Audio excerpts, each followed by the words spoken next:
We had the opportunity to do that.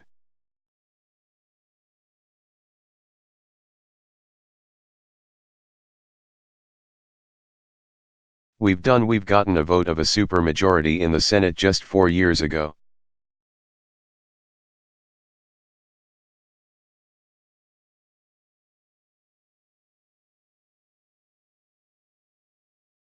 There's no reason why we shouldn't be able to recreate that bipartisan spirit to get this problem solved.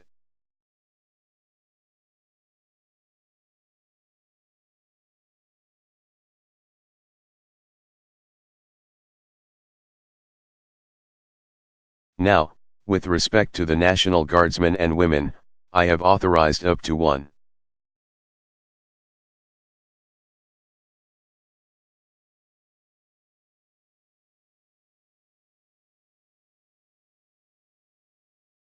$200 National Guards persons in a plan that was actually shaped last year.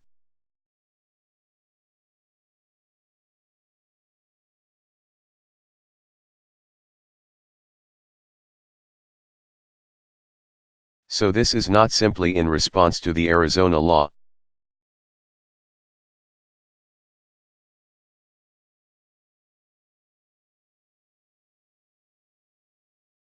And what we find is that National Guards persons can help on intelligence.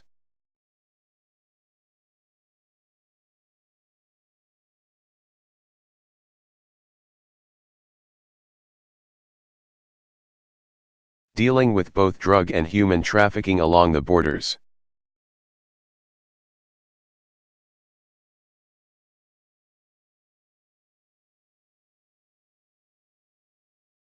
They can relieve border guards so that the border guards then can be in charge of law enforcement in those areas.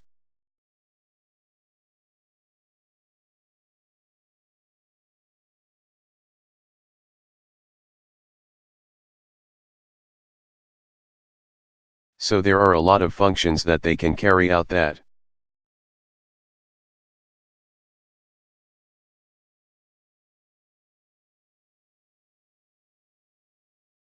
Helps leverage and increase the resources available in this area.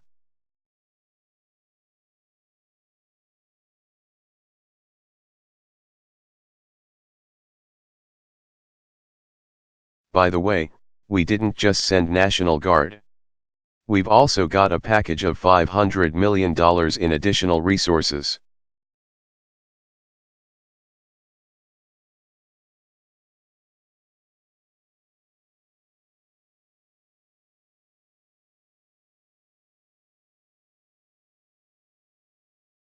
Because, for example, if we are doing a better job dealing with trafficking along the border,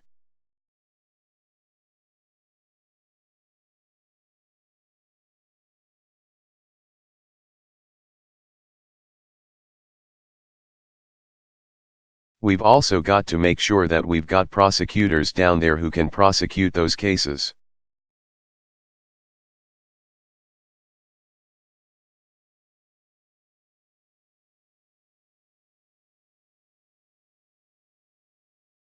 But the key point I want to emphasize to you is that I don't see these issues in isolation.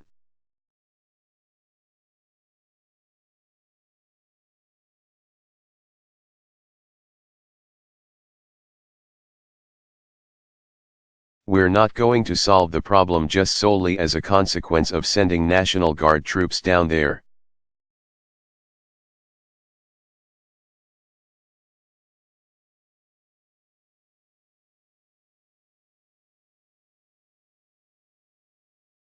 We're going to solve this problem because we have created an orderly, fair,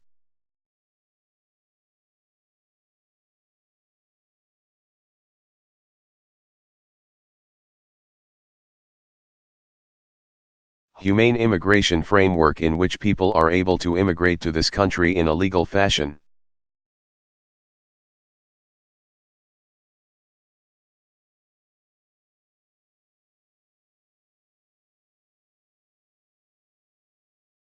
Employers are held accountable for hiring legally present workers.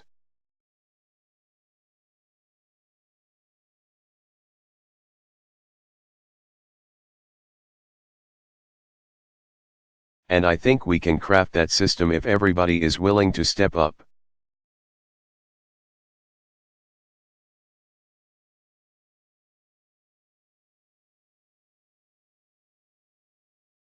And I told the Republican caucus when I met with them this week.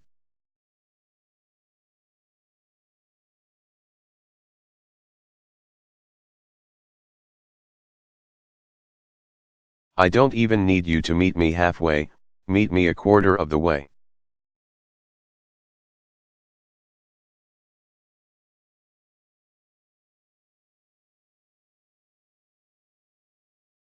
I'll bring the majority of Democrats to a smart, sensible, comprehensive immigration reform bill.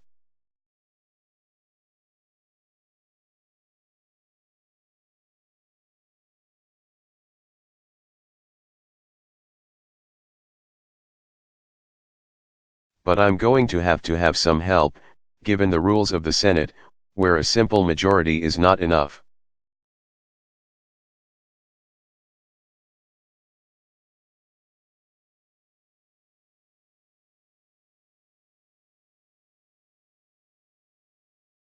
Last question, Major Garrett.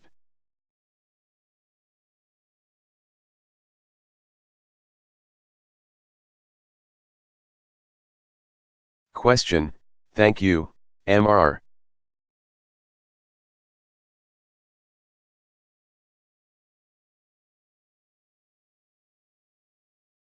President. Good afternoon.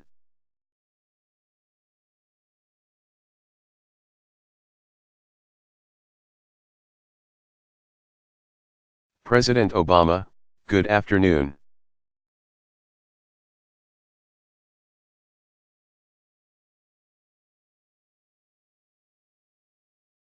Question, 2 issues.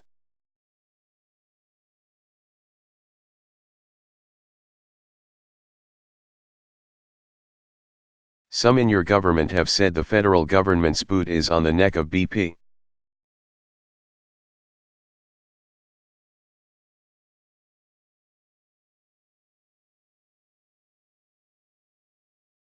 Are you comfortable with that imagery, sir?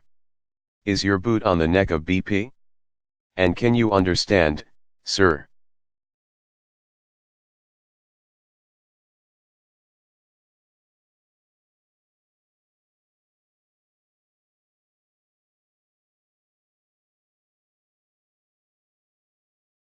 Why some in the Gulf who feel besieged by this oil spill consider that a meaningless, possibly ludicrous, metaphor.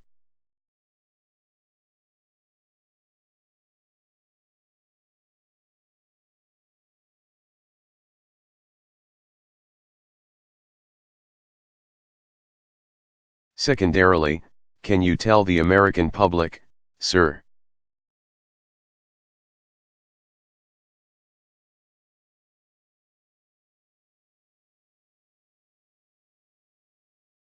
What your White House did or did not offer Congressman Sestak to not enter the Democratic senatorial primary?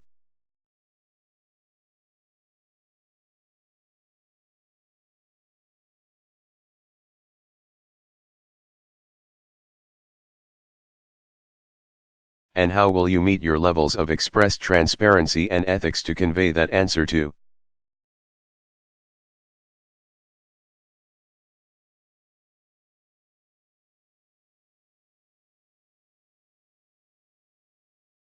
Satisfy what appear to be bipartisan calls for greater disclosure about that matter? Thank you.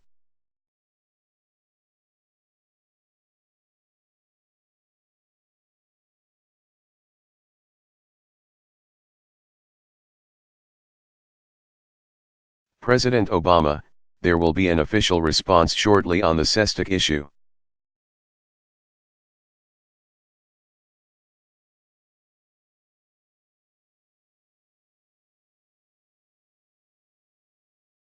Which I hope will answer your questions.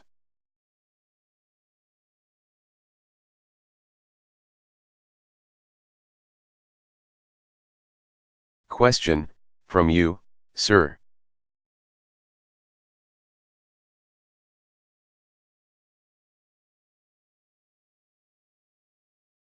President Obama, you will get it from my administration.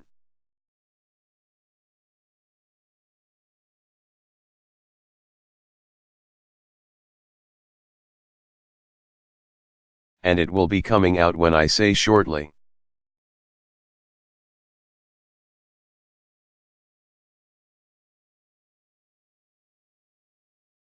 I mean shortly. I don't mean weeks or months. With respect to the first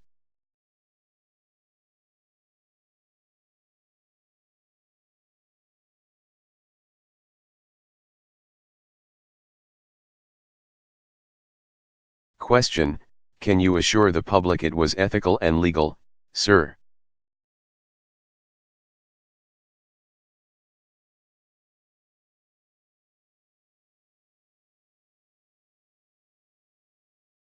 President Obama, I can assure the public that nothing improper took place.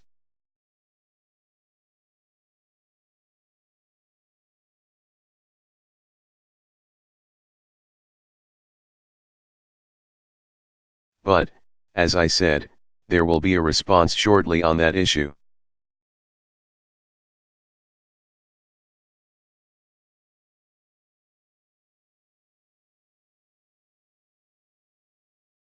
With respect to the metaphor that was used, I think Ken Salazar would probably be the first one to admit that he has been frustrated.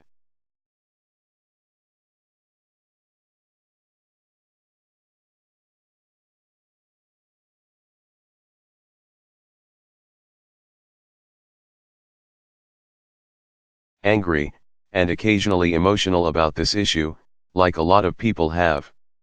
I mean,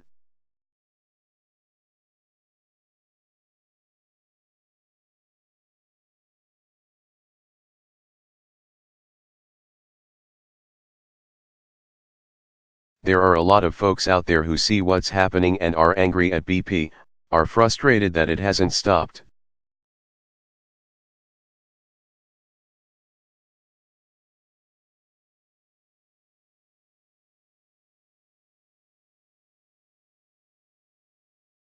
And so I'll let Ken answer for himself.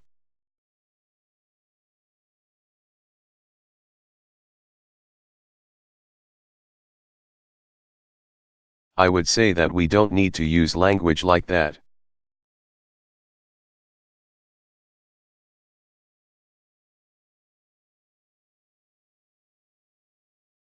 What we need is actions that make sure that BP is being held accountable.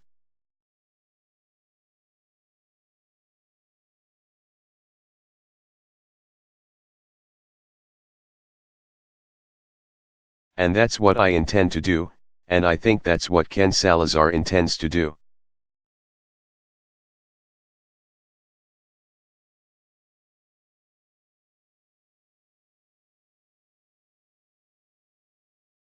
But, look, we've gone through a difficult year and a half.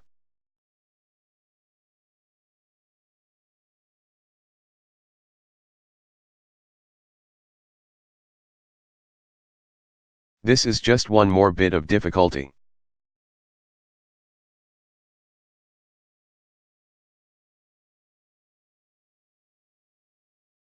And this is going to be hard not just right now, it's going to be hard for months to come. The Gulf.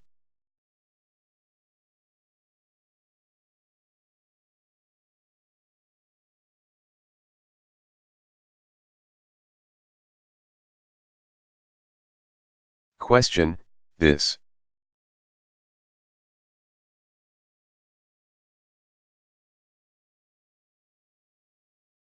President Obama, this spill.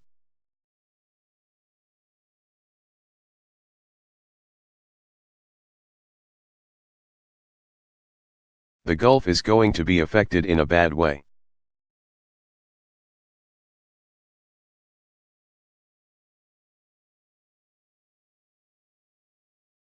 And so my job right now is just to make sure that everybody in the Gulf understands this.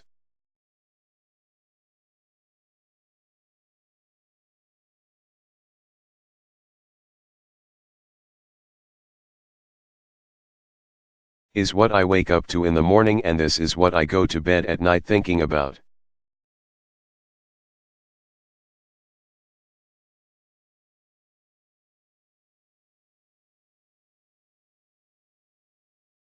Question, the spill.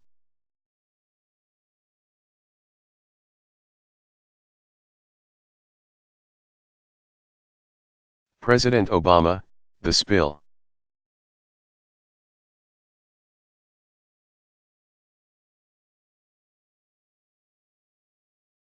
And it's not just me, by the way. When I woke this morning and I'm shaving and Malia knocks.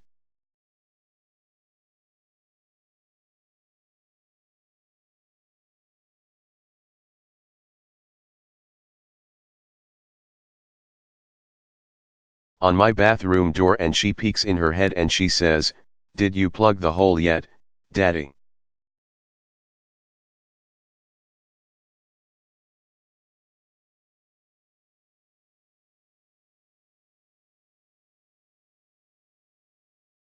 Because I think everybody understands that when we are fouling the earth like this,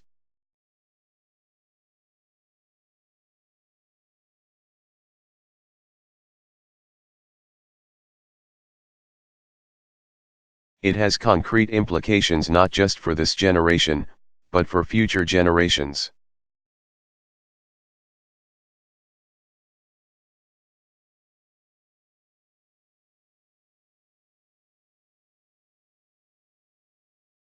I grew up in Hawaii where the ocean is sacred.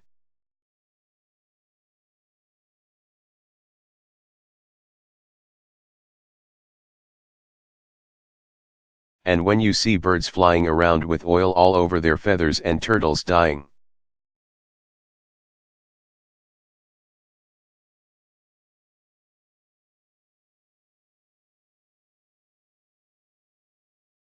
that doesn't just speak to the immediate economic consequences of this speaks to how are we caring for.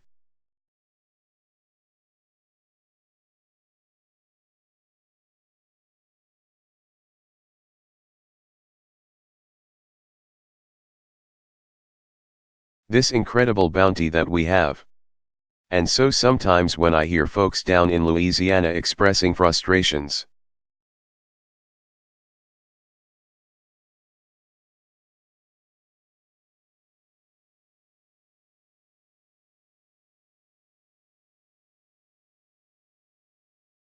I may not always think that their comments are fair.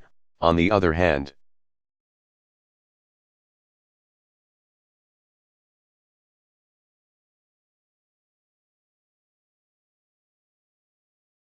I probably think to myself, these are folks who grew up fishing in these wetlands and seeing this as an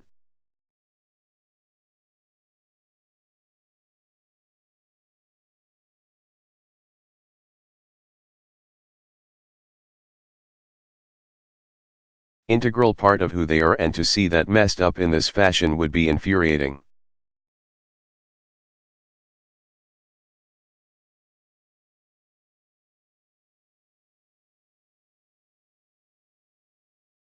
So the thing that the American people need to understand is that not a day goes by where the federal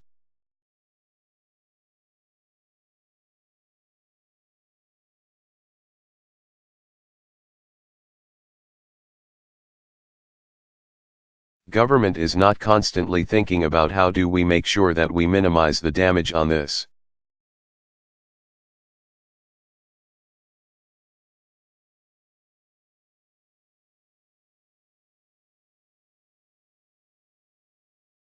We close this thing down, we review what happened to make sure that it does not happen again.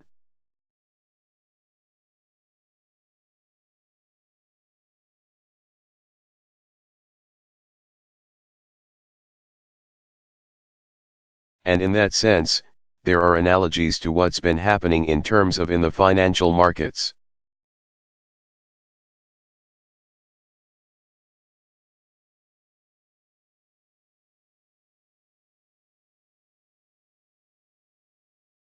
And some of these other areas where big crises happen, it forces us to do some soul searching.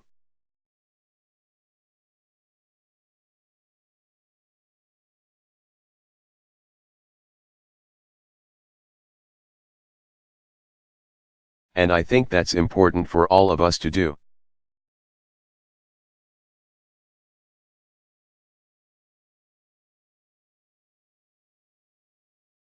In the meantime, my job is to get this fixed.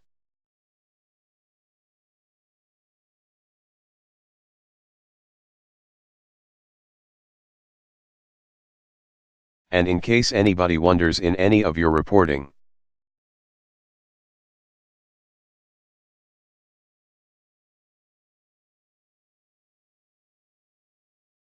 in case you were wondering who's responsible, I take responsibility.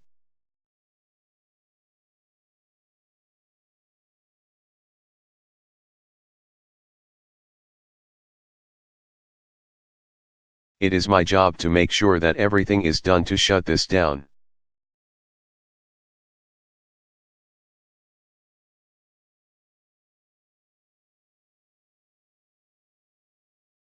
That doesn't mean it's going to be easy.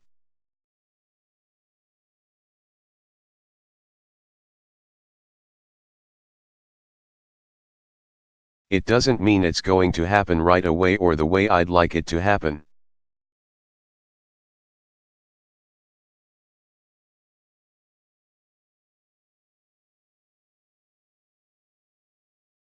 It doesn't mean that we're not going to make mistakes.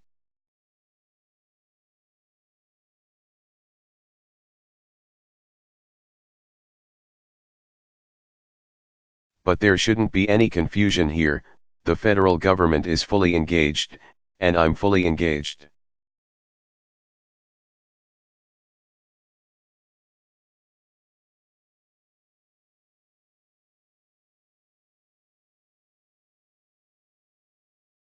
All right.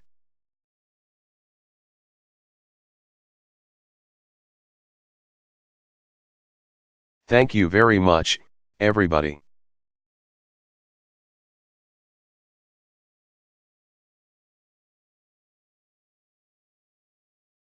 Barack Obama.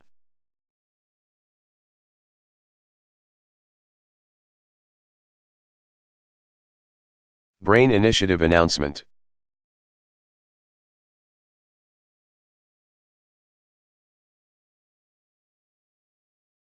Delivered April 2, 2013, White House, Washington, D.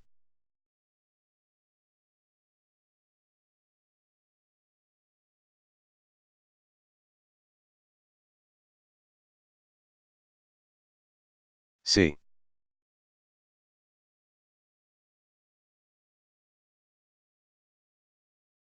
Well, first of all, let me thank Dr.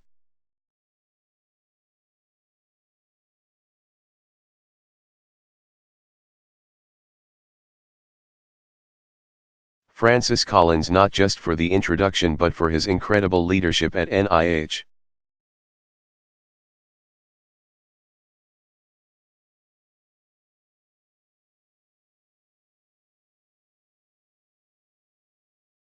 Those of you who know Francis also know that he's quite a gifted singer and musician.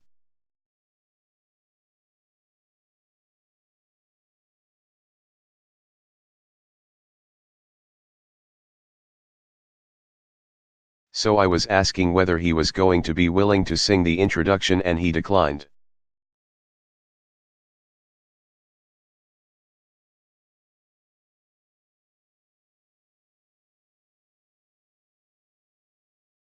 But his leadership has been extraordinary.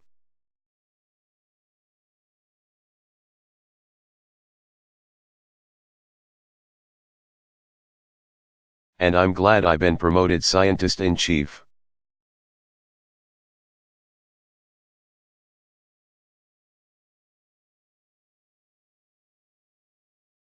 Given my grades in physics, I'm not sure it's deserving.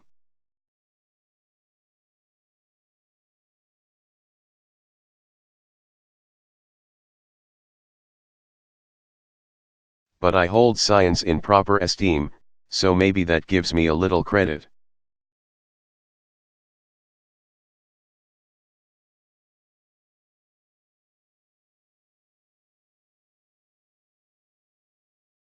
Today I've invited some of the smartest people in the country.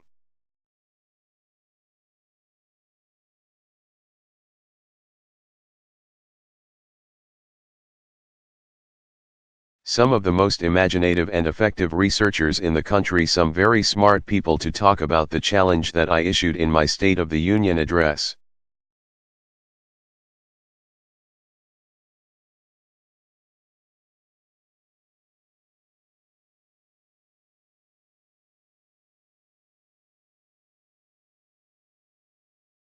To grow our economy, to create new jobs, to reignite a rising.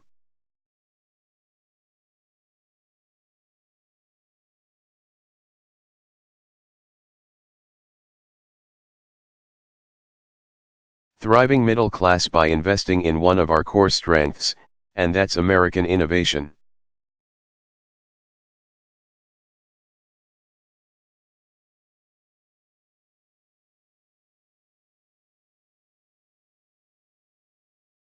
Ideas are what power our economy.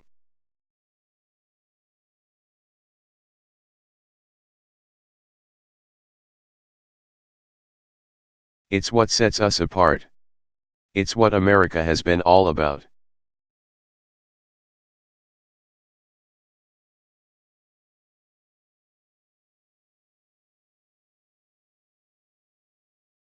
We have been a nation of dreamers and risk takers.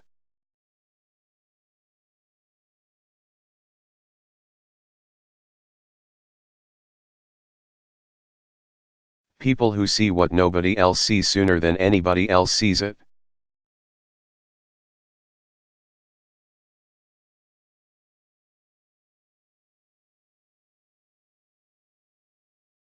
We do innovation better than anybody else, and that makes our economy stronger.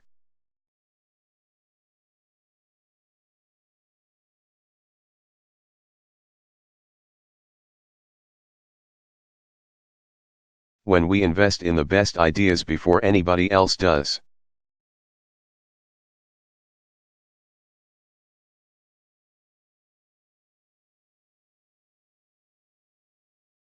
Our businesses and our workers can make the best products and deliver the best services before anybody else.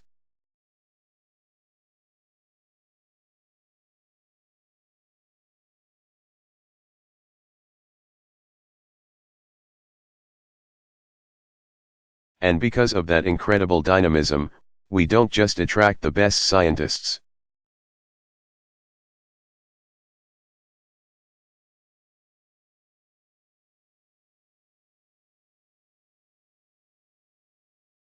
Or the best entrepreneurs, we also continually invest in their success.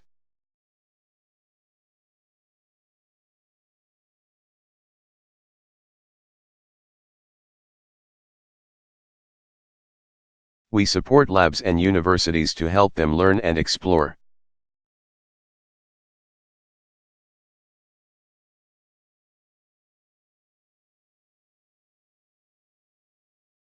And we fund grants to help them turn a dream into a reality.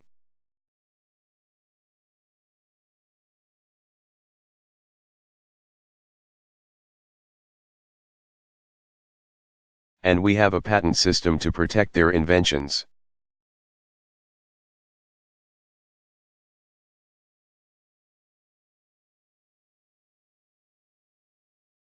And we offer loans to help them turn those inventions into successful businesses.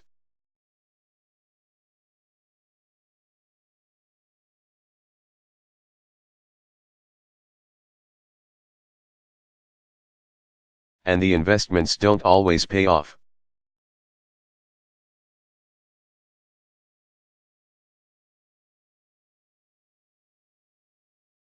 But when they do, they change our lives in ways that we could never have imagined.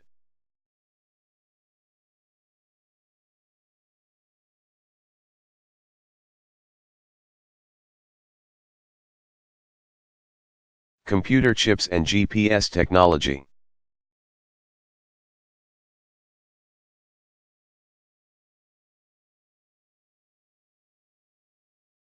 The internet, all these things grew out of government investments in basic research.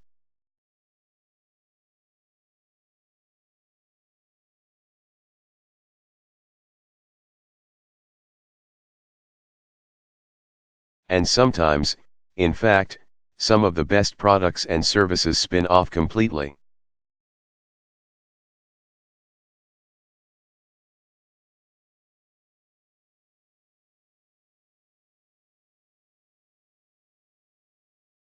from unintended research that nobody expected to have certain applications.